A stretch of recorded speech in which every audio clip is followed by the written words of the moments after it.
ചമതച്ചാലിൽ voting യന്ത്രം തകരാറിലായതിനെ തുടർന്ന് voting താൽക്കാലികമായി നിർത്തിവെച്ചിരിക്കുന്നു.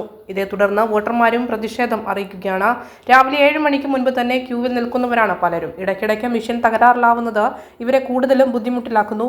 ഇപ്പോൾ 1 മണിക്കൂറിലധികമായി മെഷീൻ തകരാറിലായിട്ട് തുടർന്ന് വോട്ടിംഗ് നിർത്തിവെച്ചിരിക്കുന്ന അവസ്ഥയാണുള്ളത്.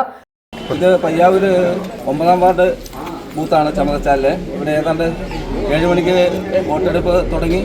ഏതാണ്ട് ഒരു 250-300ഓളം വോട്ട് പോൾ ചെയ്തു. ഇപ്പോൾ ഏതാണ്ട് 1 മണിക്കൂറിലധികമായിട്ട് ഇവിടെ മെഷീൻ കംപ്ലൈൻ്റ് ആയതിനെ തുടർന്ന് വോട്ടെടുപ്പ് നിർത്തിവെച്ചിട്ടാണുള്ളത്. കാരണം ഇവിടെ ഒരുപാട് ആൾക്കാർ ക്യൂവിൽ നിൽക്കുന്നു. ഒരുപാട് ആൾക്കാർക്ക് ഒരുപാട് ബുദ്ധിമുട്ടുകളുണ്ട്. വരുന്ന ആൾക്കാരെല്ലാം മടങ്ങിപ്പോകുന്ന 4-5 പ്രാവശ്യമായിട്ട് ഇപ്പോൾ മെഷീൻ കേടായിട്ട് ശാശ്വതമായിട്ട് പരിഹാരം ഇതുവരെ ഉണ്ടായിട്ടില്ല. അപ്പോൾ അതിന് അധികൃതർ എത്രയും പെട്ടെന്ന് ഇതിന് പരിഹാരം ഉണ്ടാക്കണം. വോട്ടിംഗ് പുനരാരംഭിക്കണം എന്നാണ് നമുക്ക് പറയാനുള്ളത്. കാരണം ആൾക്കാർക്ക് ഒരുപാട് ബുദ്ധിമുട്ടുണ്ട്. കൊച്ചുകുട്ടികളെ കൊണ്ടുവന്നവരുണ്ട്, ഒരുപാട് പ്രായമായവരുണ്ട്, അസുഖബാധിതരുണ്ട്.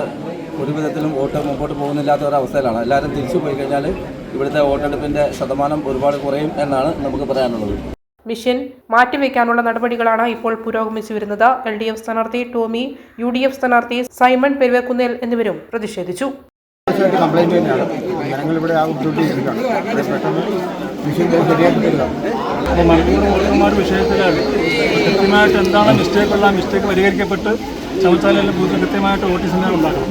അപ്പോൾ ആരും കുറ്റമല്ല, അത് എത്രയും പെട്ടെന്ന് കാര്യം. ആളുകൾ മടങ്ങിപ്പോയ പഴയ പോലെ കാത്തിരിക്കാൻ ആൾക്കാരില്ല. അപ്പോൾ മനഃപൂർവ്വം ഉള്ളതാണെന്ന് അവർ സംശയിച്ചു വന്നാൽ വലിയ വിഷയമായി വരും.